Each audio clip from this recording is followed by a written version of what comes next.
Bom dia, galera! Sejam muito bem-vindos a mais um episódio do nosso podcast. Hoje a gente tem a honra de mergulhar no universo do desenvolvimento de produtos, de startups, de produção de dados e IA. O nosso convidado é o Milton Stupem. Ele é graduado em Ciência da Computação, tem mestrado em Mineração de Dados e NLP, e ele atua há mais de 12 anos com tecnologias e produtos de IA. Ao longo da carreira, ele passou por empresas como a Alplexis, a Idealize Lab e hoje ele é diretor de inovação da VIP. Muito bom dia, Caio. Seja muito bem-vindo, Milton. Bom dia, Duda. Bom dia, Milton. Bom dia, Duda, Caio. Tudo bem com vocês? Tudo ótimo.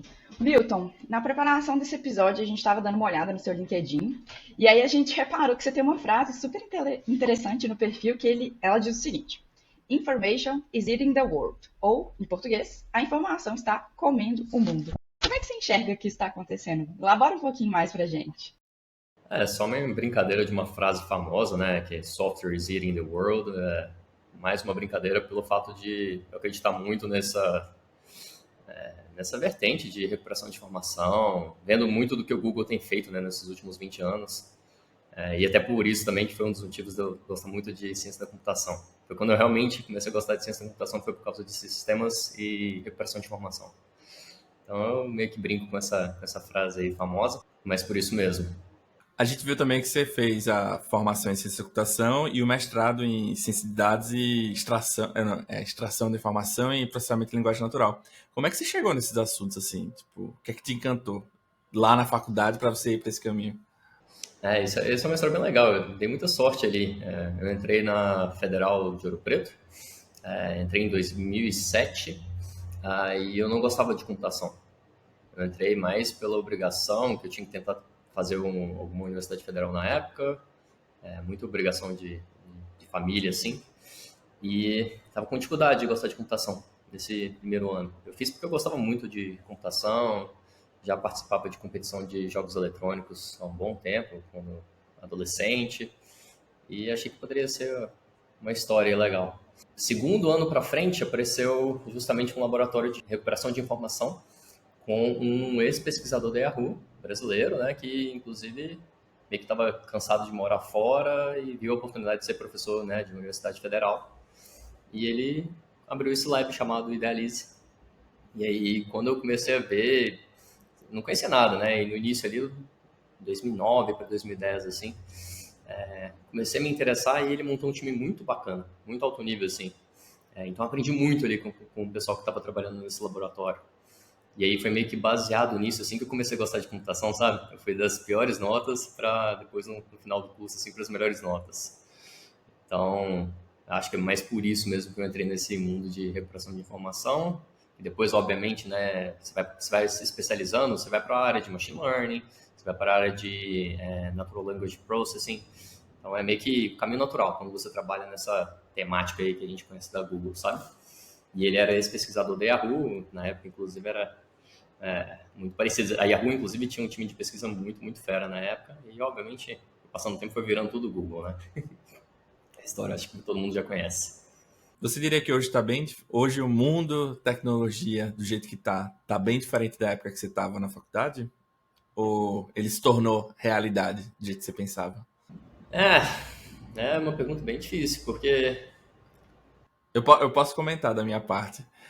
Teve uma palavra na faculdade que me encantou muito. Foi computação ubíqua. E aí eu achava muito massa esse conceito. E aí hoje a gente está falando de singularidade. Naquela época eu nem fazia ideia que existia esse conceito, assim. E aí hoje eu acho, tipo assim, nossa, singularidade é uma parada muito doida.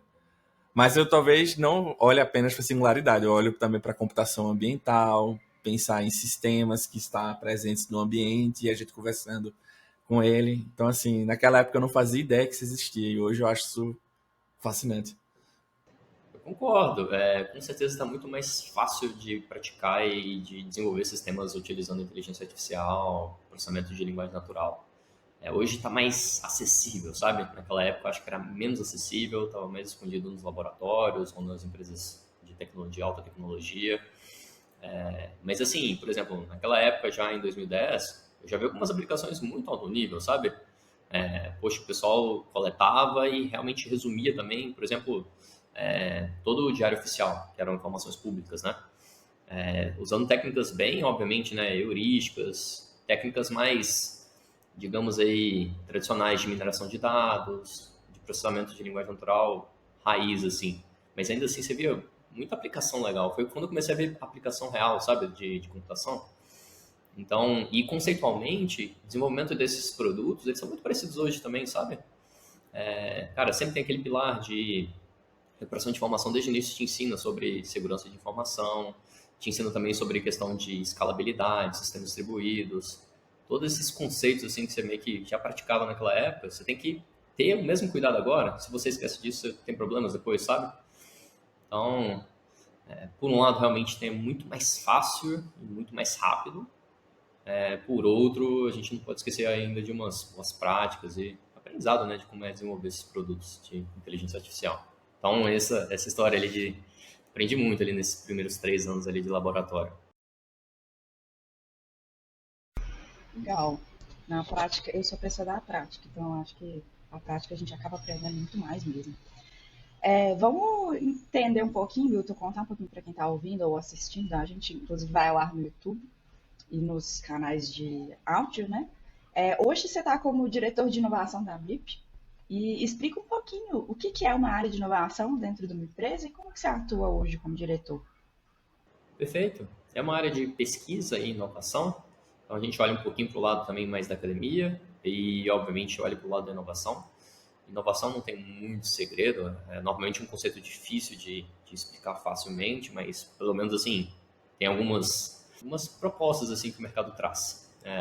A que eu mais sigo hoje é justamente a capacidade de estar um passo à frente, né? Então, esse time de normalmente, ele precisa inclusive olhar a inovação não como responsabilidade dele, mas na empresa, né? O que a gente pode fazer? A empresa está no passo à frente do mercado e uma forma, né, um dos como fazer isso, eu acredito muito que é através de produtos e soluções. Então, como que a gente ajuda, ou como a gente desenvolve, ou como a gente trabalha e desenvolve em equipe com outros times, por exemplo, fazendo colaborações, soluções que, de alguma forma, vão colocar a Blip um passo à frente. Nesse time hoje, por exemplo, a gente, obviamente, né, a gente começou esse time, ele é bem novo, acabou de fazer um ano. Obviamente que a Blip já tem inovação no DNA há muito tempo, então, inclusive, é fácil, né, de trabalhar com esse tipo de proposta quando a empresa já tem esse espaço, já tem isso na raiz. E a gente apostou muito ali, principalmente com o Serginho, né, que é o CTO e um dos fundadores da Blip também. A gente apostou muito justamente em trazer inovação através de inteligência artificial.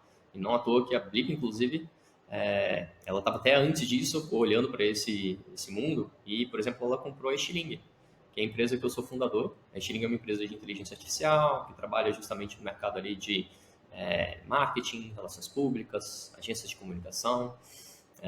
E essa chave ali, né, de tipo, compra da Estilingue, para depois a gente focar em falar, poxa, tem muita oportunidade realmente em produtizar inteligência artificial aqui na Blip.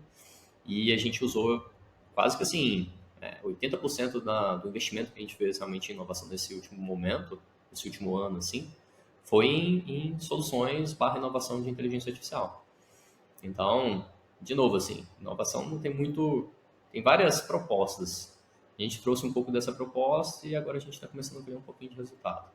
E é muito através de produto e solução que é adotada, que funciona, que você vê que o mercado está demandando aquilo ali mesmo. Acho que a gente vai muito por esse lado aí. Legal. Ontem, a gente estava montando o episódio, né, Caio, discutindo um pouquinho, a gente entrou numa discussão sobre inovação e disrupção, se seriam a mesma coisa. Eu estava com a posição do tipo, a disrupção é um tipo de inovação, não necessariamente é uma coisa diferente, mas a gente ficou discutindo isso, né, Caio? Você quer trazer um pouquinho desse ponto? Não, a gente estava conversando sobre tipos de inovação, né? E tem a incremental e a disruptiva. E aí a gente estava. Não sei exatamente por que a gente entrou nesse loop da conversa, mas a gente ficou conversando que existem inovações, né, que melhoram o processo ou algo existente, e existem outras inovações que mudam o modelo mental, tipo, mudam o jeito de pensar, ou muda o jeito de resolver aquele problema. Tem outra forma de explicar isso? Não sei se a gente entendeu a nossa discussão foi o caminho certo ou errado. Como é que você ajudaria a gente a discutir mais sobre isso? Não, não tem resposta certa. Assim, tem, tem várias formas de fazer inovação. A minha impressão, pelo menos de experiência que eu tenho, é que toda inovação leva a algum tipo de destruição. Isso é minha experiência, mas, de novo, não é por causa da inovação, mas são as consequências depois de uma inovação bem feita, sabe? Vou dar o exemplo realmente do que tem de inteligência artificial. Inteligência artificial, muita gente fala, inteligência artificial vai trazer novas oportunidades, novos empregos, etc. Mas eu vejo, assim, olhando até para o passado, que isso demora um pouco a acontecer, sabe? Primeiro vem a parte realmente de automação, vem uma parte ali que realmente atrapalha um pouco até o mercado atual, e naturalmente, com o avanço, tem ficado cada vez mais autônoma, né? A inteligência artificial, o estado que a gente tem hoje de inteligência artificial, vai facilitando cada vez mais automações que vão naturalmente, né, tirando um pouco da workforce que você tem nas empresas, em alguns mercados, sabe? Então, a consequência realmente dessa inovação, ela pode ser negativa no curto prazo, mas eu imagino que no médio e longo prazo ela tem um impacto bastante positivo. É a mesma coisa, por exemplo, da internet, se a gente olhar um pouco mais para trás, sabe? Olha só o tanto de... a facilidade hoje que a gente tem de aprender alguma informação, algum curso novo, alguma técnica nova. É muito fácil hoje por causa da internet e até para acessar e alcançar pessoas do mundo inteiro, né? Se a gente parar para pensar, tipo, 20 anos atrás era quase impossível você ter essa possibilidade de troca de informação. Por outro lado, tem consequências como, por exemplo, desinformação, todo tipo de efeito colateral que pode vir também de uma inovação, né? Então, mas, de novo, não é sobre a inovação e muito sobre como nós, seres humanos, utilizamos dela, sabe? Então, por isso que eu acho que, assim, no final do dia, a inovação ela é super relevante para a sociedade para frente. O problema é a destruição que, de alguma forma, leva em mãos erradas. Não, eu ia comentar que eu lembrei do Donnie Darko, né? Não sei se vocês assistiram Donnie Darko, que é um Sim. filme, né? E aí tem aquela frase: destruição é uma forma de criação. Pessoal, um beijo. Bem, já dizia o Chico Science, se desorganizando que a gente vai organizar. Então, a gente precisa desorganizar para organizar. Eu acredito um pouco nessa tese também, de forma geral, não como finalidade. Esse é o problema, assim, não pode ser visto de forma nenhuma. A finalidade, né, a inovação, ela tem que ter algo muito maior, muito mais amplo, muito mais valioso, assim. Tem um livro chamado Inovação Destruidora que disserta um pouco sobre isso, assim, super bem, sabe? Inclusive, mostra um pouquinho dos exemplos da própria China. Tem uma coisa também que cita, por exemplo, da China, só para entrar um pouquinho mais em detalhe, mas não sou nem próximo de especialista sobre isso, então prefiro não falar mais. Imagina, assim, a China nos últimos 30 anos, né? A gente viu ela fazer muita coisa errada no sentido de, tipo, até de produtos mesmo, né? Acho que historicamente a gente via produtos de má qualidade, etc. E você poderia ver isso como uma forma realmente de destruição mesmo, de tipo, poxa, o negócio é muito ruim e tá mais atrapalhando o mercado do que ajudando, né? Eram coisas de baixa qualidade, muito barato e que acabava canibalizando, né? Levando os preços para baixo de muita coisa. Mas o que a China estava fazendo? Ela estava fazendo aquilo ali para aprender como desenvolver bons produtos, com uma excelente qualidade, no futuro, 30 anos depois, 40 anos depois, você vê o nível que eles estão hoje. Então, assim, esse processo e o detalhe, né, que aí você olha, por exemplo, a Europa, cada vez mais com dificuldade de acompanhar o ritmo da China, sabe?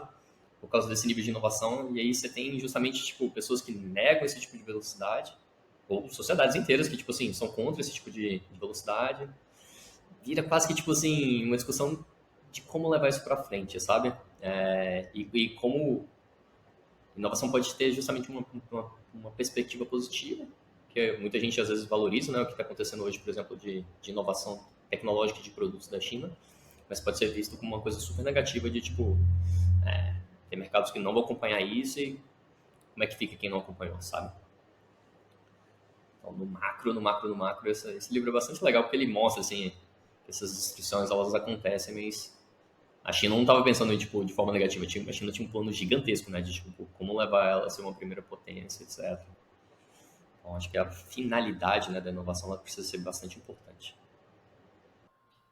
Boa. Milton, a gente vai trocar um pouquinho de assunto agora. A gente vai focar mais em startups e empreendedorismo. Você já passou, né, por startups, já fundou startups na sua carreira, e toda startup, né, ela tem uma tese e utiliza modelos de negócio ou uma tecnologia para tentar ajudar a escalar o seu impacto ou a sua forma de atuar, né, no mercado. E nas suas vivências de startups, né, como é que foi a experiência de encontrar os problemas e sugerir as soluções que fossem viáveis tecnicamente? Foi uma aventura muito louca?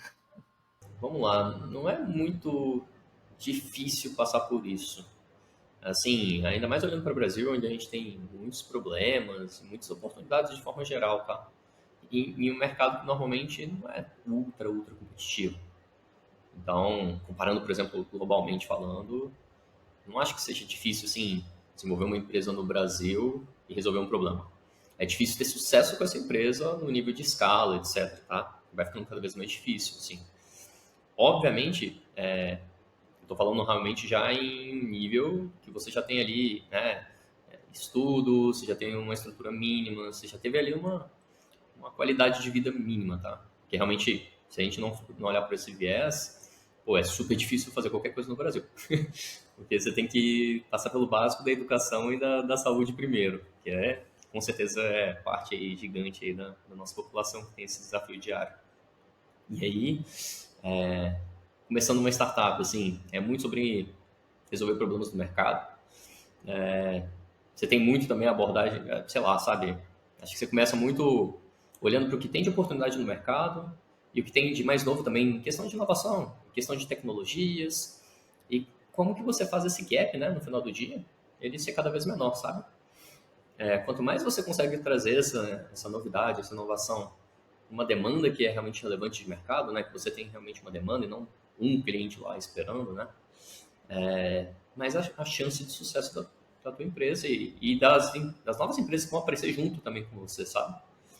Então, por exemplo, o caso da Xiring. O caso da Xiring não era um mercado totalmente novo. Era um mercado que já existia, veio muito por causa também do boom da internet, principalmente da Web 2.0, né? Que a gente teve cada vez mais todo mundo podendo contribuir com a internet. Começaram a surgir os fóruns, depois as redes sociais. E aí, quando você começa a ver, você tem muita interação / compartilhamento de informação entre comunidades, né? Então, as marcas e as grandes empresas começaram a entrar também nessas comunidades, começaram a se envolver mais com o seu fã ou o seu consumidor. E essa relação ela é bastante complexa e muito rápida, né? A gente conhece ela. Então, da mesma forma que a internet ajuda a atrapalhar essa insanidade de informação que existe, né, nos feeds, e aí falando realmente de feeds de forma geral mesmo, feed de informação, né? Podcast, por exemplo, é um feed de informação super denso, assim. Imagina você ter que ficar ouvindo podcast, né, sei lá, de economia no Brasil durante um dia inteiro. Tipo, você tem que ter um time gigantesco de pessoas fazendo esse tipo para processar, entender o que citou ali a marca, o que citou o teu mercado, a tua concorrência. Todo esse processo é bastante custoso, assim. E aí a gente trouxe justamente, né, a gente olhou na época justamente o que tinha de mais novo em processamento de linguagem natural, em recuperação de informação. E aí a gente olhava também o que já tinha no mercado de monitoramento, e não só de monitoramento, como esse trabalho de mapeamento de saúde da marca, entender a relação entre influenciadores e comunidades. Todos esses estudos que a gente foi fazendo, a gente foi meio que reduzindo esse gap até a gente realmente ter um produto principal, sabe? Então, no macro foi isso. E, obviamente, também tem uma história bastante prática, mas aí, para não ficar muito longa a resposta, a gente vai por partes, assim. Tá, mas aí eu queria explorar um pouco. Não sei se a gente vai chegar nela, mas se você quiser tocar nela, a gente toca. Você começou a elencar alguns temas que permeiam o produto da Stiling e o universo que ela tá, né? E aí eu queria que você ajudasse a gente, até para a gente poder destacar isso, as características de social listening, né? Hoje a Stiling, de certa forma, foi um produto, você descreveu mais ou menos o que é a área, mas será que você poderia ajudar a gente a conceituar social listening e também falar um pouquinho da Stiling, como ela resolve esses problemas, social listening? Com certeza. Acho que o primeiro passo, assim, é falar que social listening ele sempre existiu, né? A gente está o tempo todo ouvindo, entendendo o que está acontecendo em volta da gente, seja para a gente se posicionar, seja para a gente fazer parte. E olhando também no mundo do marketing, publicidade, isso também sempre existiu. Boas eventos barra iniciativas, né, de publicidade assim, envolvem muito você ouvir a tua audiência e mimicar ela, inclusive em alguns casos, né? Quanto mais você vai mimicando essa relação, mais a sua audiência, os seus fãs ou os seus consumidores vão sentindo afinidade contigo, com seus produtos, e essa relação vai ficando cada vez mais forte. Então, o que a gente traz justamente como o Estilingue é essa proposta de poder ouvir os teus consumidores, e inclusive não só no teu saque, no teu serviço de atendimento ao consumidor, mas de forma também mais aberta, né? Poder explorar o mercado de forma geral, olhar para o mar aberto ali, que existe de opiniões públicas, o que existe de interação em torno dos seus produtos, que as pessoas estão falando ou reclamando também sobre, né? Ter esse acesso fácil e fora da bolha, sabe? Que hoje, se você vai através de cada feed, você sempre vai estar no máximo do limite do que aquele feed te permite você avançar, né? Na Estilingue não, na Estilingue ela realmente tem esse sistema de mineração de dados, de recuperação de informação, que são milhares de robozinhos que ficam de alguma forma ouvindo, obviamente sempre respeitando, né, termos de uso, termos de privacidade, boas práticas, inclusive, de recuperação de informação, sabe? Tem boas, acho que quase ninguém sabe, mas desde sempre a recuperação de informação já tem esses princípios e guidelines bem definidos, e que você precisa implementando isso bem de forma distribuída, você consegue ter uma consistência bastante grande, né, na qualidade do dado e, consequentemente, na análise final, sabe? Então, a gente segue todo esse processo, que, inclusive, é uma forma de definir ele. Por exemplo, no final do dia, tecnicamente, o que eu defino a Estilingue ela desenvolve esse processo chama a sigla KDD, né? Mas é Knowledge Discovery Databases, que é descoberta de conhecimento em grandes bases de dados, né? Então, ela faz isso justamente para dar essa skill, né? Essa habilidade de você poder ouvir um resumo, né? Do que é a tua comunidade, do que é a tua audiência que você está olhando ali, ou das campanhas que você está criando na rede social, e podendo interagir em tempo real com o teu consumidor, com a tua audiência. Geralmente quem consumia ou quem utilizava esse produto, quem utiliza, né? Que ainda existe, são quem? Agências, marcas?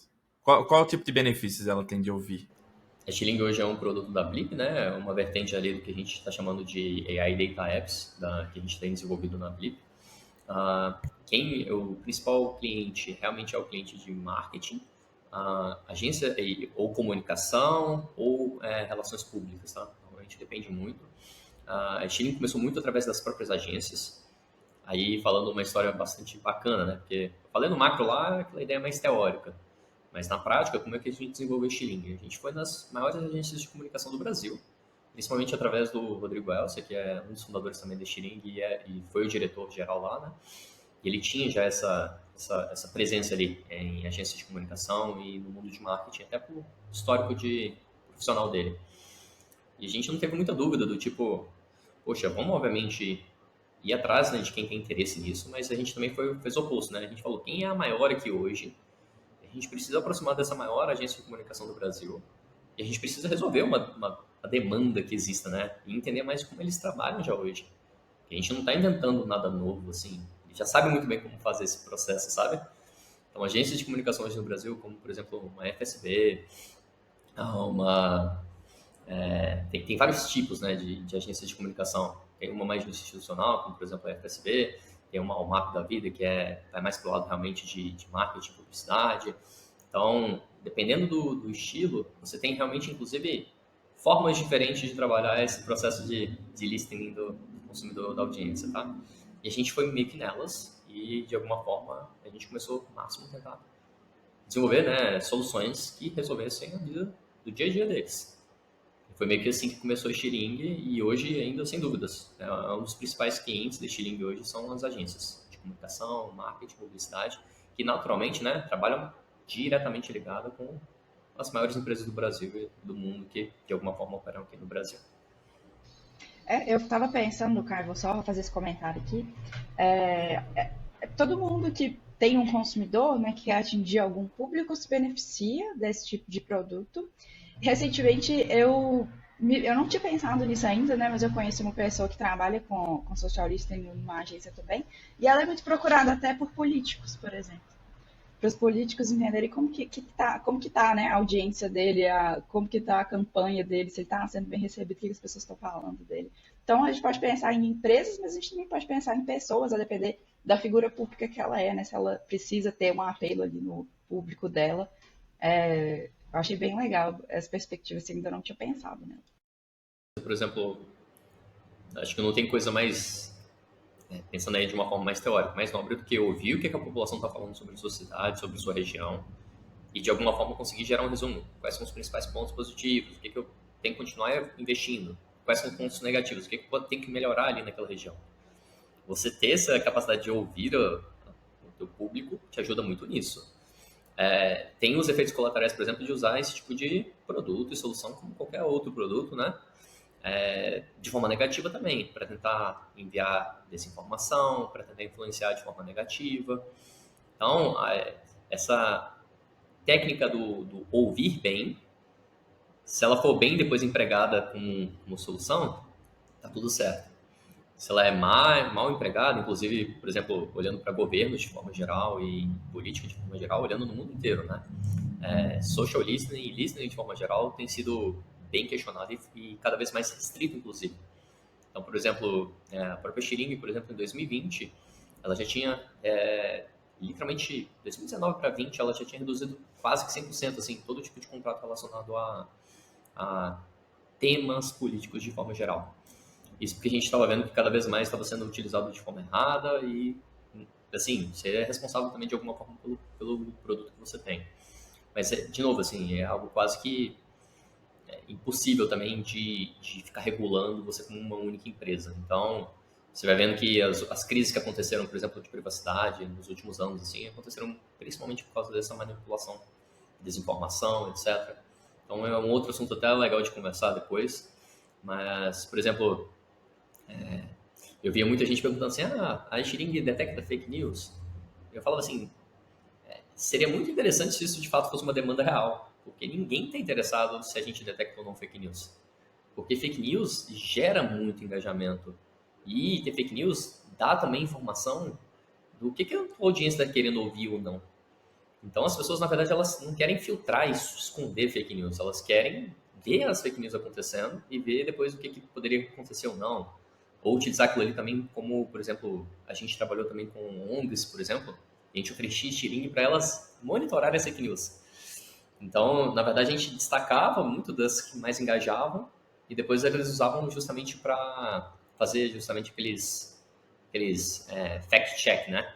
De falar, ó, isso aqui realmente é uma informação incorreta, a informação certa está aqui, está aqui, está aqui. Então, muito do time mais técnico, assim, falava, vamos filtrar e vamos esconder isso aqui, porque isso aqui tá sujando, né, a análise. Eu falava assim, não tá, cara, isso é realidade. É meio ruim, assim, falar, mas, inclusive, fofoca e mentira não é uma novidade também de internet, né? Acho que tá na sociedade um pouquinho mais de tempo. Milton, legal, você trouxe aí uma visão geral do social listening, falou um pouco o que é, os benefícios, implicações, quem se beneficia, e também algumas das discussões, né? E algumas coisas que não são tão novas assim também. Eu queria puxar agora para a parte do seu dia a dia, assim, como diretor de inovação, né? Como é que é o desafio, assim, de experimentar novas tecnologias e tentar, talvez, identificar novas oportunidades? Você todo dia testa uma coisa nova? Como é que é? Só pergunta difícil aqui, bem legal. Acho que o principal é não perder o tato com o cliente. Inovação é tudo sobre ficar ouvindo o que o teu mercado está querendo. E outra coisa. Então, por exemplo, acho que todo dia eu tento estar mais próximo de algum cliente que eu sei que é relevante, que eu sei que é algum líder de mercado, e que, inclusive, uma Blip, inclusive, é gigante nesse sentido. A gente tem muito cliente legal para aproximar, sabe?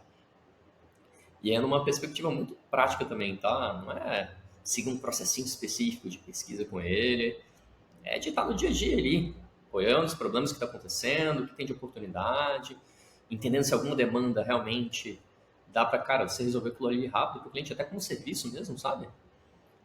Mesmo a gente falando que a gente é um time que gera soluções barra produtos, a gente começa muito dessas soluções através de serviço. Garantindo que você tenha um primeiro sucesso com aquele cliente, entendendo se aquilo ali pode virar uma demanda depois, mais recorrente, para depois você começar a automatizar alguns procedimentos. E aí meio que o produtinho começa a se criar, né?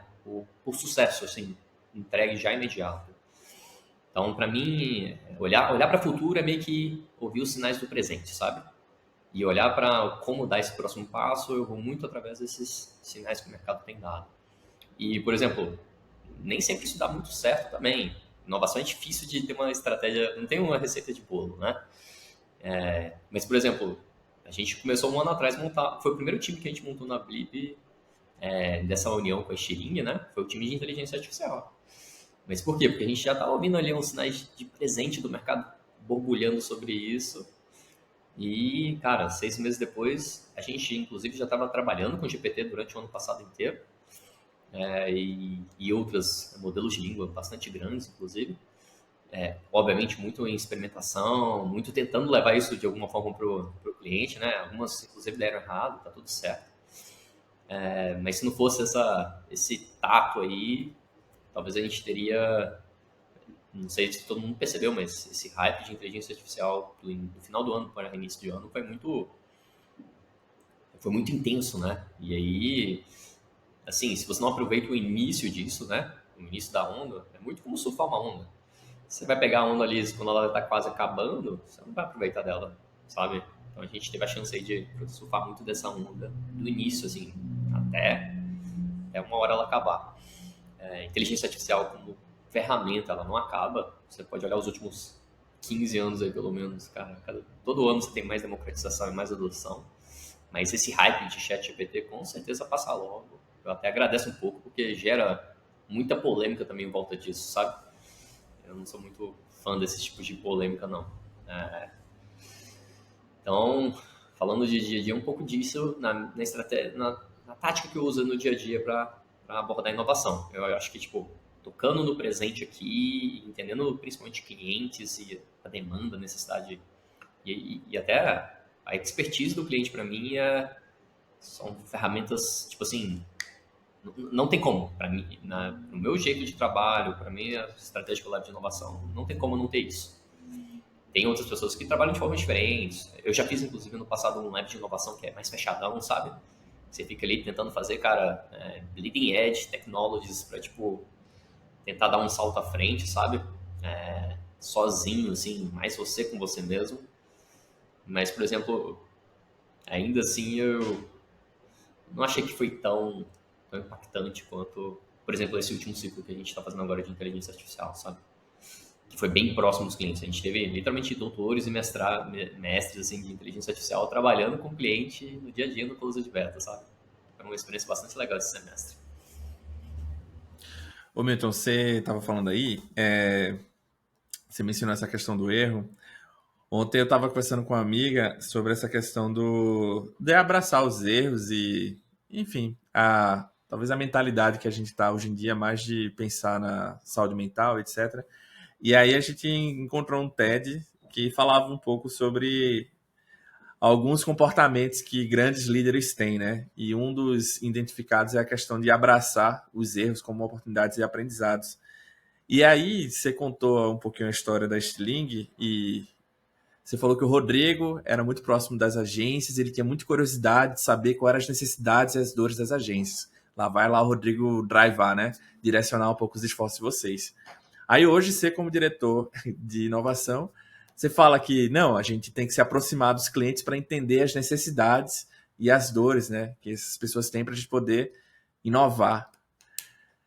Que outras características você acha que talvez virtudes você tem como diretor que poderia ser um comportamento ou algo que a pessoa possa talvez se inspirar?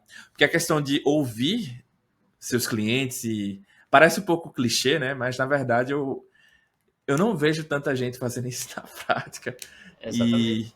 E eu acho que, não puxando um pouco a sardinha, mas assim, a sua área e algumas pessoas que eu já conversei, realmente tem essa postura de estar ali próximo, vendo o que as pessoas estão falando e ter o ouvido atento, né? Opa, peraí, tem alguma coisa quente aqui, vamos investigar. Cara, tem dezenas de livros sobre isso. Lean Startup fala muito sobre isso. Acho que esse ciclo aí de startups desses últimos 10 anos vem muito, obviamente, de um dos livros que é usado como referência para muita gente, né, que é o Lean Startup, que ele fala, tipo, se você não estiver realmente ouvindo todo dia seu cliente, tipo assim, sair do teu escritório, né, ir lá pro campo, ver o que está acontecendo, né, você não tem você vai ter dificuldade realmente de pivotar e drivar a tua startup no caminho que é difícil de descobrir, né, você está em constante processo de descoberta ali. É clichê demais isso, mas, por exemplo, quando a gente fala realmente de inovação, normalmente também tem esse lado muito mais técnico, né? Sempre quando você está falando de inovação, você está olhando para uma tecnologia nova, um processo novo, que envolve um time bastante especializado, sabe? Hoje, a inteligência artificial, sei lá, o próximo ciclo pode ser, cara, literalmente de tecnologia de pagamento e de comércio conversacional, por exemplo. Então, são especialistas da área de finance mesmo, sabe? E esses especialistas, normalmente, eles realmente estudaram muito, né? Então, estão muito mais focados ali na técnica e no trabalho deles, do que, de fato, olhar ali para o outro lado do gap, né? A gente está falando de dois extremos, sabe? Então, esse lado mais especialista é difícil de você ver realmente esses times próximos de clientes. E é cansativo também, tá? Então, eu falo assim, por exemplo, esse semestre, a gente fez muito disso, mas eu mesmo sou uma pessoa mais técnica também, sinto no final do dia bastante cansado.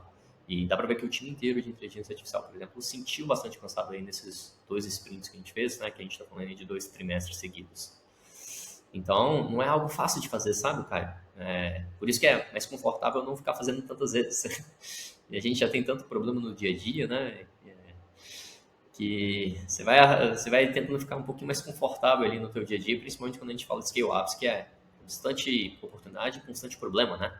Todo dia é uma novidade. Então, é difícil de cobrar esse tipo de... É importante a gente lembrar, porque a presença e o contato com o cliente é o que te ajuda a tomar as melhores decisões, sabe? Você está realmente servindo alguém, né? Você está servindo o mercado, você está trazendo... Fazer um produto, na minha opinião, é servir. O verbo que mais define isso, sabe? Então, é clichê, mas é difícil de ver no dia a dia, justamente pela prática do dia a dia, sabe? Realmente a ideia é ótima, mas é difícil de praticar. É tipo um bom hábito, né? Que é difícil de construir. Então, acho que você tem que passar até... Aí, falando nos pequenos detalhes, você tem que realmente até saber como é que é desenvolver bons hábitos. E aí, você tem que pensar que você tem que desenvolver bons hábitos em um time, né? Para você ter um time, primeiro você tem que ter os princípios de construir um time também. Porque se você não tem um time, se tem um grupo de trabalho, você já não consegue colocar um hábito bom num grupo de trabalho igual você gostaria de colocar num time, né? Um time eu vejo como uma unidade. Um grupo de trabalho, não. São vários indivíduos ali diferentes. Se você tentar colocar um hábito ali, você teria que ter um hábito novo, né? Para, tipo assim, cada uma das pessoas dá muito mais trabalho e você perdeu totalmente o foco, sabe? Então, acho que passa aí por alguns princípios de criação de novos hábitos, construção de times e, obviamente, né, tem o outro lado da história que é, tipo, qual que é a meta, assim? Qual que é o objetivo final, sabe?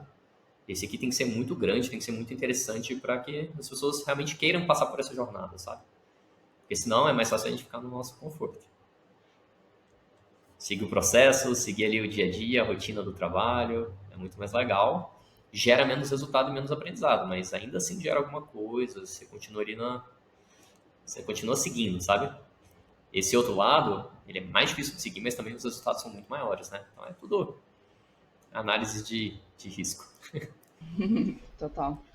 Ô Milton, você mencionou no início, né? A primeira pergunta, eu acho, que a diretoria é uma diretoria de pesquisa e inovação, né? E aí ficou na minha cabeça e eu fiquei curiosa para entender como é que é o relacionamento da diretoria com a pesquisa, né? Eu sei que vocês tiveram até uma publicação de artigo recentemente em um dos times. Como é que é isso, assim? Como é que vocês buscam na academia? Como é que é essa relação? Eu não sei, eu fiquei curiosa, queria entender. Sim, é importante definir que assim, a inovação é realmente o objetivo, a pesquisa é o meio. pesquisa é uma ferramenta pra gente, sabe? Pesquisa não é um fim, principalmente quando a gente olha Brasil e, obviamente, cenário empresarial. Então, assim, normalmente, por seu meio, você já traz muita gente especialista que naturalmente vem, né, de laboratório de pesquisa ou de algum tipo de especialidade de algum grupo, né, universitário. Então, só de você estar fazendo esse processo, né, e olhando para essa área e para as universidades, olhando para que tipo de talento ou de skill gap que você quer preencher e começar a se envolver, né, com centros, começar a criar alguns tipos de relacionamentos, já é um primeiro passinho super simples. O que que eu mais acredito que tem que ter um pouquinho a mais do que isso, né, quando a gente fala realmente de relacionamento com grupos de pesquisa, que é você conseguir realmente compartilhar tanto oportunidades, quanto também você estar em constante checkpoint com esses grupos e entendendo, poxa, o que eles estão olhando também, né? Uma forma de ouvir, né?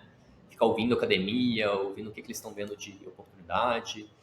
Por exemplo, olha sobre ChatGPT, olha o tanto de notícia e influenciador que apareceu aí no topo, sabe? Isso tudo aqui você pode jogar fora, em termos mais técnicos, e olhar para o que a academia está falando, sabe? Então você pega ali o que tem de mais novo, seja academia olhando para o nível Brasil, seja também para fora, sabe? Então você pega os principais pesquisadores de inteligência artificial nos últimos 20 anos. Continua ouvindo o que essas mesmas pessoas estão falando, que elas sabem o que é o próximo passo, sabe? Até uma empresa, por exemplo, como a OpenAI agora, que já virou bem mais comercial, bem mais marqueteira, sabe? Já está no mercado. Até o posicionamento dela agora já tem uma influência mais institucional e corporativa do que um grupo de pesquisa. Então, eu não tenho dúvida, assim, de tipo, a pesquisa é mais esse meio. Naturalmente, no processo de desenvolvimento de novas soluções, você vai descobrindo, né? Processos, técnicas que você, vi ali na academia, contribuindo, usei alguma coisa que eu vi, inclusive, e depois eu até dei uma refinada, uma aprimorada. Show de bola. Nesse meio do caminho, o time quer publicar algum artigo? Manda ver, entendeu? É totalmente viável, mas a gente não está medindo resultado através de publicação de artigo, por exemplo, sabe? É muito mais como o processo natural do desenvolvimento de um produto ou solução do que, de fato, uma meta, sabe? Pelo menos o que eu trouxe como direcionamento aí para o nosso time foi mais nesse nível. E eu já passei por algumas outras etapas no passado, então eu sei o que era, já tive já KPI de experimentar inovações da academia, já tentei fazer algum tipo de meta também de publicação de artigo, já fiz isso no passado e ele falava, cara, o que isso depois gera de consequência positiva para o time, sabe? Eu sei de uma coisa muito garantida. Se você faz um produto novo, uma solução nova, que aí seus clientes principais estão usando, o resultado é muito bom disso. O reconhecimento é melhor, o crescimento profissional também é maior. Então, eu estou indo hoje no mais prático, assim, sabe? Deixa a pesquisa aqui com o meio. E isso, de novo, por causa do cenário Brasil, né? O cenário Brasil é um pouquinho diferente, por exemplo, do cenário que existe nos Estados Unidos ou, por exemplo, na China também, né? E aí os pesquisadores realmente estão o tempo todo desenvolvendo uma coisa nova e as empresas absorvem muito rapidamente esse tipo de inovação, sabe? Aqui o gap é bem maior, né? Então, não tem como você sozinho rodar esse gap, esse processo inteirinho, sabe? Então, a gente está mais pro lado de ser um meio ali que tenta conectar essas duas pontas, sabe? O ferramental e o recurso que vem, né, de pesquisa, para, consequentemente, tentar chipar o que você pode como solução para o mercado. Legal. Resposta longa. Não, foi ótimo, adorei. Esclareceu. E dá para ver que tem mais de uma abordagem, né, naturalmente, assim como tudo. Com Mas a gente certeza. falou, então, né, um pouquinho de startup, empreendedorismo, inovação. Eu quero trazer um pouco para os produtos, né? Quando a gente começa a pensar em data apps, produtos com dados, produtos com inteligência artificial, como que isso acontece na prática. E eu queria te pedir uma ajuda, Milton, primeiro para a gente conceituar isso, né? Ajudar quem está ouvindo a entender do que a gente está falando quando a gente fala de dados, IA, data apps. Traz para a gente um pouquinho como é que a gente está trabalhando data apps, né? O conceito disso e produtos de IA, produtos de dados. Perfeito. Data apps, né? Em primeiro lugar, é um produto bem técnico. Um aplicativo de dado é um produto técnico. A gente tem que ter meio que essa noção inicial, sabe? A gente não pode trabalhar como se fosse, é só mais um produto aqui que eu estou desenvolvendo. O cliente final é diferente. Ele normalmente já deve ser um pouco mais maduro em termos de dados. Se não for, é a primeira coisa que eu teria como ponto de atenção. Se o cliente não é maduro em termos de dados, por que você está querendo levar um produto de dado para ele? Então, é quase que assim, tem que ter antes de começar a fazer produto de dado, produto de inteligência artificial, tem uns disclaimers, sabe? Que muita gente às vezes esquece disso ou não sabe disso. E aí do nada vê que não deu certo, o cliente não sabe usar isso aqui. É claro, já começou errado o processo, sabe? Então, eu olharia muito para esse... E detalhe, né? Tem uma teoria do mundo perfeito que é um produto de dado ele vai ser autoexplicativo. Eu adoraria que isso fosse verdade, tá? Mas muitas vezes você não consegue chegar nesse nível, sabe? Falta aquele passinho de inteligência artificial, falta aquele passinho até de maturidade do mercado mesmo, que às vezes está um passinho atrás e já atrapalha a tua audiência, né? A alcançar o sucesso com o teu produto. Não, é que você estava falando de não é para qualquer pessoa e etc. E aí, na hora que você estava falando, me veio muito na cabeça uma entrevista do Lewis Hamilton, quando compararam ele com, tipo assim, quando é que a gente vai ter uma outra pessoa preta pilotando o carro de Fórmula 1? Aí ele comentou assim, é muito difícil a gente saber, né? Porque um carro de Fórmula 1 não é qualquer pessoa que pode pegar. E não é qualquer momento que você vai poder dirigir. Pouca gente sabe, mas assim, para você tocar no carro como piloto, né? Você tem que agendar com a Federação da Fórmula 1. Todos os horários têm que ser acordados e têm que ser acompanhados. Os pilotos não são permitidos a mexer durante o período de férias. Então é tipo assim, ele só pega para pilotar ali na hora da pista e vez ou outra ele pode ir pro simulador. E a conclusão dele foi tipo assim, não quero desrespeitar a Serena Williams, mas assim, não é qualquer criança que vai poder pegar uma raquete e ficar praticando tênis ali na praça. Tem que ter uma construção, né? Tem um longo caminho a se chegar até a pessoa de fato tocar no carro de Fórmula 1. E aí a sua fala me faz pensar sobre isso, assim, não é para qualquer pessoa, né, qualquer empresa. Tem que ter uma maturidade sobre a ideia de dados e como consumir esses dados. Seria uma analogia válida ou foi uma viagem total? Com certeza, é a mesma ideia. É meio que só aceitar a realidade mesmo, sabe? Acho que o primeiro passo é aceitar a realidade, do tipo, eu vou trabalhar com AI e Data Apps se fizer sentido, senão não precisa disso também, sabe? Tem que ter uma demanda clara, tem que ter uma audiência que realmente entende aquela oportunidade. O mais simplificado que você tem de fazer, o seu produto começa a evoluir, você começa a ver que ele vai ficando complexo, sabe? Então, a Xing mesmo, por exemplo, é um exemplo ótimo.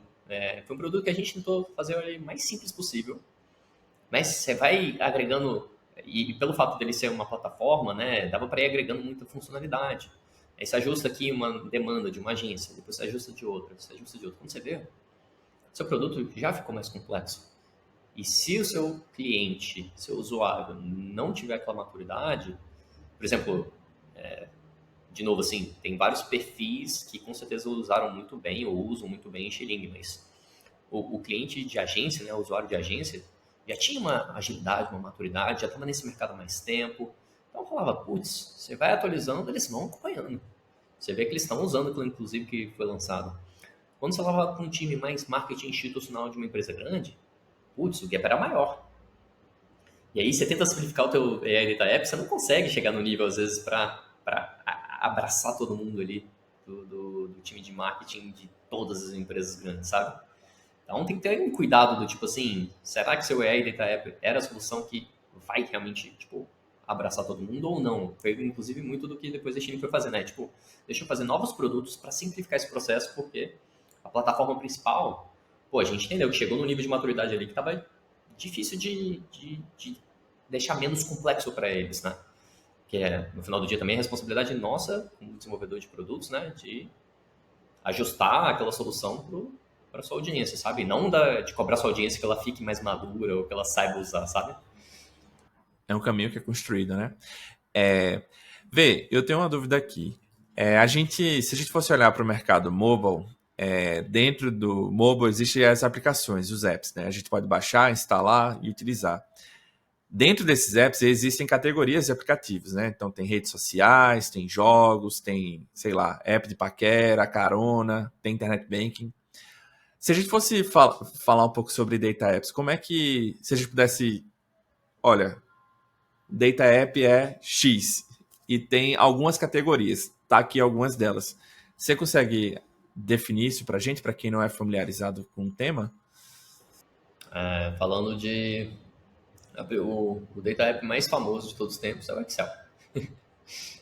Falando de uma forma mais bobona de falar, mas eu acho muito que tem tudo a ver com isso, assim, sabe? O Excel, ele trouxe uma solução, né, muito fácil para trabalhar com dados. Hoje muita gente sabe fazer aquilo ali. E ainda assim é difícil, tá vendo? Então, assim, não é todo mundo que sabe, cara, trabalhar com Excel ali de um nível minimamente produtivo, sabe? Criar uma célula ali é fácil, mas e todo o resto, né? Então, olhando para o nível mais raiz, assim, eu te diria que esse é um exemplo. Olhando para app de celular, o que pode ser um data app, tá? Não, mas não precisa ser de celular, não. Foi só um exemplo. Pode ser aplicações web É até também. curioso. É até curioso, porque esse é um exemplo muito bom, porque, tipo assim, o mobile, ele já traz um nível de simplicidade que você não tem. Tipo assim, no web é muito mais complexo, né? As aplicações, os sites, por natureza. No mobile você não tem muito essa chance, né? O mobile e o WhatsApp, por exemplo. Por que o WhatsApp é utilizado no Brasil inteiro? Porque é ultra, ultra, ultra simples, sabe? Então, AI Data Apps, por natureza, a gente já vê como é difícil, inclusive, ter nesse mundo de aplicativos, sabe? Pelo fato, justamente, de uma interface mais simplificada, você não tem esse nível de maturidade hoje para alcançar algum aplicativo de sucesso que seja bem embasado em dados, assim. Você pode ver alguma coisa parecida como, por exemplo, um Google. O Google também ele funciona também no celular, né? Porque ele é claramente um AI Data App, o Google. Né? Ele olha a internet inteira, ele varre um mundo de dados e te traz a resposta da sua pergunta, da sua pesquisa. Então, você vê que a solução final é ultra, ultra simples, né? É tipo uma caixinha de busca. Então, acho que é um exemplo bastante bom do que significa AI Data App no lado positivo, mas quantos Googles existem, né, de sucesso? Tipo, quase nenhum. Então, você quer criar um novo Google, você tem que realmente estar com uma audiência muito boa, com um time muito bom, com um momento muito bom. Tem que ter esse cuidado extra quando você vai trabalhar com um AI Data App. O que eu estou vendo aí de futuro também um pouquinho, mas aí pensando realmente sobre aplicações, né, de AI Data Apps. Aí é quando você começa a trabalhar mais, se a interface tem que ser simples e se a gente está olhando cada vez mais para uma interface conversacional, né, que a gente tem visto no Brasil e globalmente falando, né, a internet está virando cada vez mais conversacional. Aí você tem essa oportunidade de desenvolver aplicativos que a interface seja literalmente uma conversa, né? Você vai o exemplo do ChatGPT para mim é um exemplo muito bom também de AI Data App. O ChatGPT ele é uma aplicação, né? Ele foi feito em cima, né, da tecnologia de Large Language Models, mas ele é uma aplicação simples. Ele conversa com você sobre o que você quiser. Ele não vai, o objetivo dele não é te trazer a informação mais correta, o objetivo dele não é nenhuma outra, ele só quer conversar o máximo possível. Ele vai gerando interações, respostas, com simplesmente o intuito de fazer você conversar com ele. E a gente viu como isso deu certo, inclusive, né, durante esse ano. Então, eu estou vendo justamente assim, a evolução desses AI Data Apps com certeza vão ser através de conversação, sabe? Como você fazer a conversação e deixar com que aquela resposta na conversa ela seja mais simples do que, por exemplo, trazer um gráfico, trazer uma análise um pouquinho mais de dados, trazer um reporte mesmo que simples só de estatística, você já tem uma audiência mais restrita, sabe? Agora, se você trouxer uma opinião que o seu app conversou com o seu cliente e aí seu cliente entendeu que, tipo, opa, tem uma oportunidade aqui, pode ser o futuro. Um exemplo mais prático ainda, por exemplo, hoje a gente vê o acesso, o boom também de marketplaces, né? E-commerces, deliveries, e existe nesse processo de marketplace todo um processo de avaliação, feedbacks, de qual foi a qualidade do produto, da entrega, etc. Tem muita informação ali, beleza? Se gerar um insight, né, um report lá para o seu cliente, seja no mobile, seja no website, ou ainda assim você vai ter dificuldade de fazer o teu cliente ele analisar aquilo ali e ele ter um processo de melhoria. Mas você faz isso porque você quer que ele melhore, porque é o jeito de manter seu marketplace saudável e em crescimento, né? O teu lojista ir melhorando cada vez mais e ele tem mais sucesso vendendo e aí gira esse ciclo positivo e a gente sabe que ouvir bem o consumidor final gera nesse aprendizado. Pouquíssimos aplicativos de dados que trazem esses insights têm sucesso. Pouquíssimos, assim, que eu já troquei de ideia em diferentes empresas, startups também. Eles falam assim, putz, é muito difícil de fazer meu lojista olhar para os dados ali para ele descobrir o que ele pode melhorar, sabe? Qual que é a abordagem que a gente está começando a experimentar agora? Não é levar o dado para ele, mas levar uma conversinha. Pô, vamos conversar aqui, você sabia que as últimas avaliações suas, aconteceu isso e isso? E deixar ele bater aquele papinho ali rápido, se ele achar que é legal, sabe? Se ele não conversar, tudo certo, ele segue o dia a dia dele, sabe? Então, tô vendo aí a oportunidade quando a gente fala sobre AI Data Apps nesse sentido, tá bom? E, obviamente, continua sendo um desafio, mas que talvez essa nova abordagem dê mais resultados. Isso me lembrou uma coisa que o Robert falou quando a gente estava apresentando os resultados do hackathon que a gente rodou lá na Blip, que foi um data app, né? Acho que foi até o que ganhou o primeiro lugar. E aí, esse data app, ele trazia respostas, né, pro cliente a partir da base de dados. Ele usava até o produto da Steel para fazer isso. E aí, a provocação do Robert foi, a gente não tem que trazer resposta, a gente tem que trazer para o cliente qual que é a pergunta que ele tem que fazer. Então, é até um pouco de saber exatamente como que você fala com o cliente, né? Eu me lembrei disso enquanto você estava falando. Assim, nem todo mundo vai conseguir te acompanhar na sua linha de raciocínio. Você tem que conseguir mostrar para ele muito claro o que você está querendo fazer ali e às vezes até guiar mesmo, né? Aí veio a ideia do copilot, dos copilots, né? Até guiar o seu cliente para o que você quer que ele descubra. Que às vezes nem ele sabe o que ele quer descobrir, mas você está ali instigando e trazendo para ele a próxima descoberta que ele pode fazer.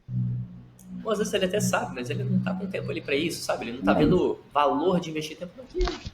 Se você não mastigar muito bem isso e ter uma experiência boa, nossa, a IDTF é um desafio gigante por causa disso, sabe? Historicamente, aí, acho que muita gente que desenvolve isso sabe do desafio que é. Sabe que tem uma oportunidade muito grande, mas tem essa dificuldade literalmente nesse exemplo que você deu, Duda. De guiar e de ajudar o cliente a fazer boas perguntas. Muitos desafios, com certeza. Para uma parte especial do nosso podcast, que é justamente o nome dele, né? Há 18 meses. Onde a gente tenta explorar um pouquinho as percepções de passado e também analisar um pouco as perspectivas de futuro sobre o tema que a gente conversou, né? A gente falou sobre... Agora a gente estava focando muito sobre IA, Data Apps. Então a gente queria focar um pouquinho nessa temática. Então, para facilitar, a gente queria primeiro olhar para o passado. A gente vai dividir por partes, né? Então, há 18 meses atrás, né? Como era a sua percepção ou suas perspectivas em relação aos produtos de dados e IA, Data Apps? 18 meses atrás a gente estava no início de janeiro de 2022, muito provavelmente, meio que começando uma pós-pandemia, né? Então acho que o mundo inteiro estava bem mais digitalizado às forças, obviamente quem pode, né? Então, olhando para o avanço que a gente teve conversacional, de inclusive internet e, né, mobile mesmo, né? Acho que teve uma evolução bastante grande aí nesses últimos 4, 5 anos por causa disso, inclusive. A minha impressão era que, poxa, o mundo estava virando cada vez mais conversacional naquela época. Falei, tava bem claro, assim, uma oportunidade gigante de e além de reports, analytics, insights, essa audiência é um pouquinho mais técnica, sabe? Então, minha impressão é bem clara nisso. A outra coisa importante, inteligência artificial naquela época também já tinha saído um pouco do holofote, sabe? Então, era uma coisa mais do tipo assim... E por que também, né? Já tinha passado também uma época de um crescimento exponencial, por causa, inclusive, ali de 2014, 15, que a gente teve um ciclo ali de Deep Learning, né? Deep Learning foi um ciclo anterior que ajudou bem a dar um saltinho ali de maturidade, sabe? E de casos de uso. Então já estava mais no finalzinho dessa curvinha, então a gente já estava mais prático demais. O que dá para fazer com o que tem hoje?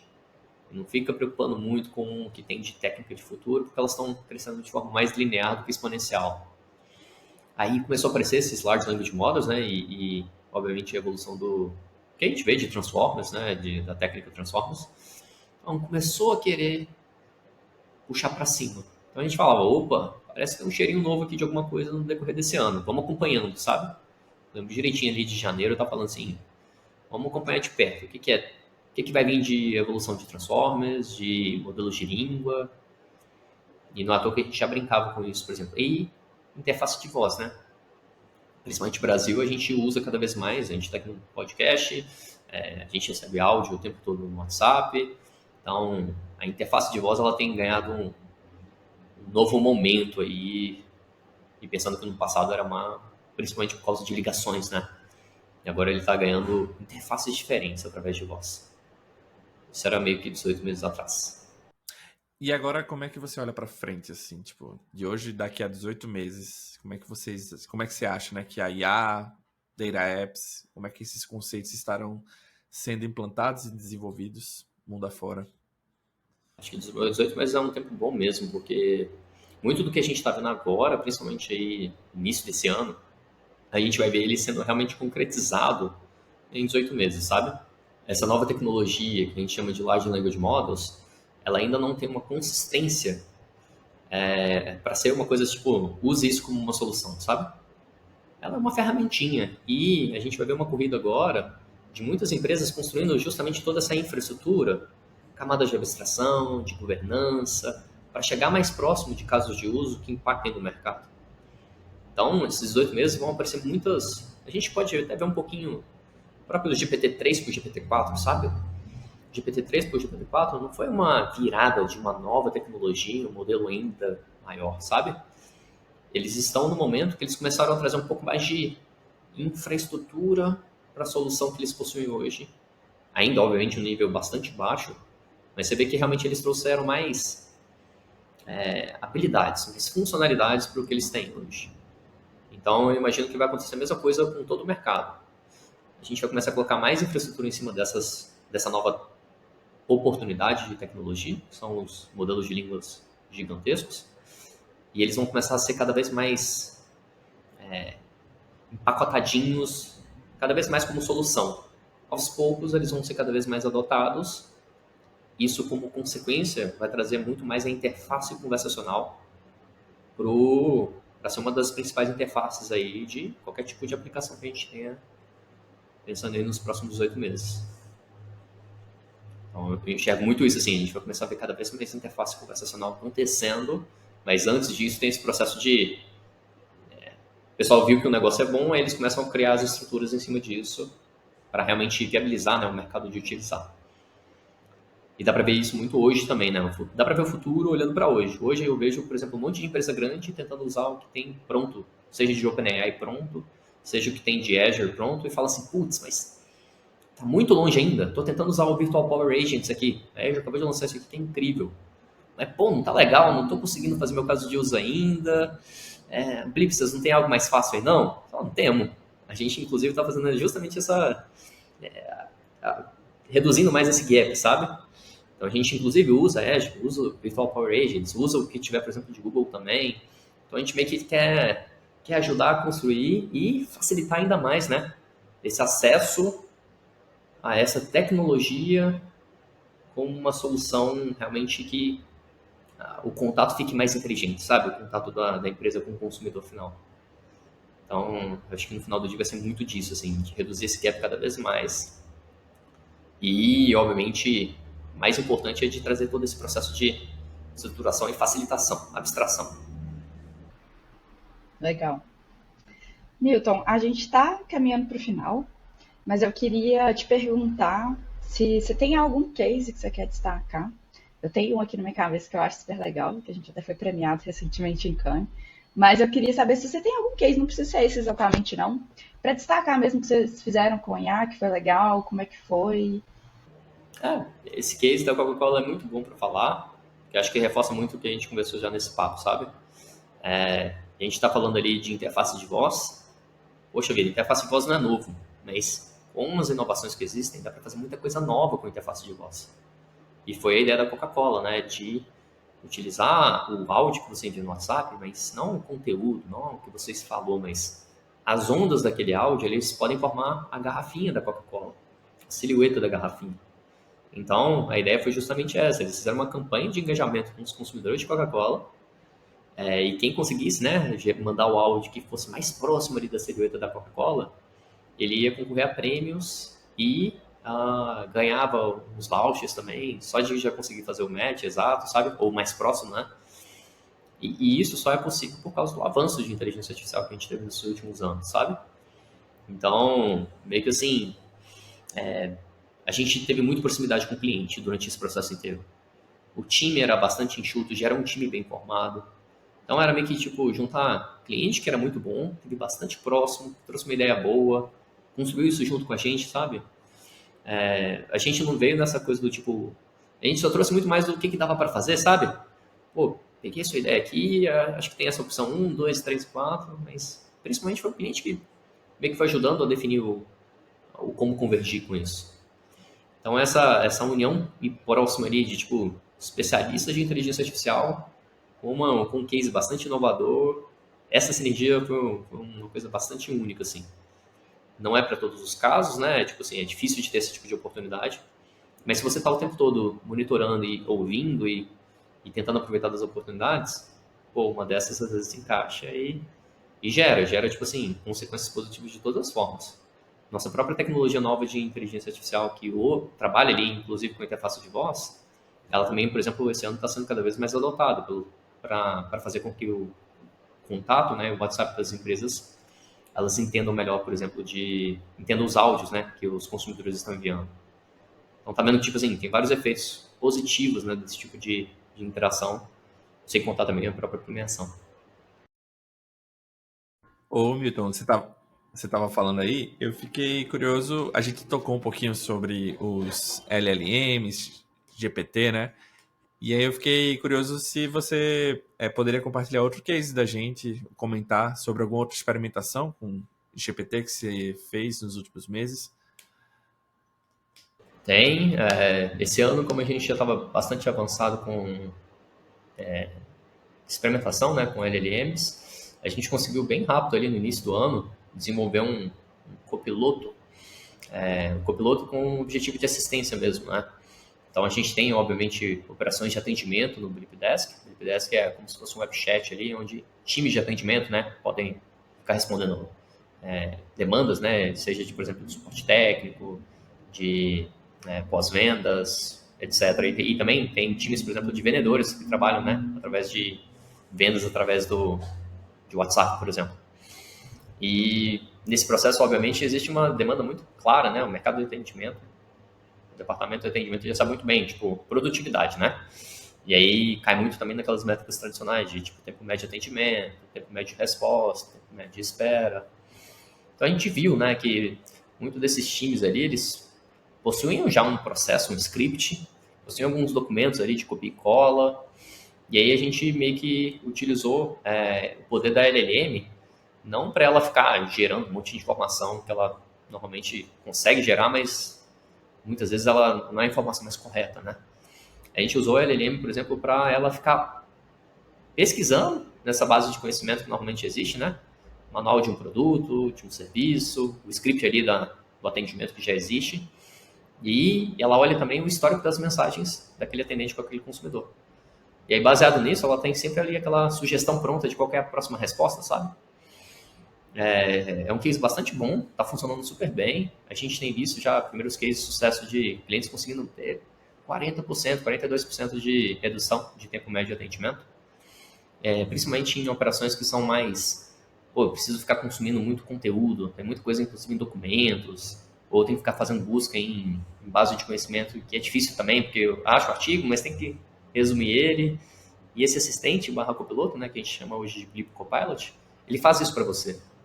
Ele, no final do dia, ele está consultando aquela base, ele está gerando esse resumo, e ele tá te trazendo já uma sugestão de resposta prontinha, que você pode editar, ajustar e compartilhar.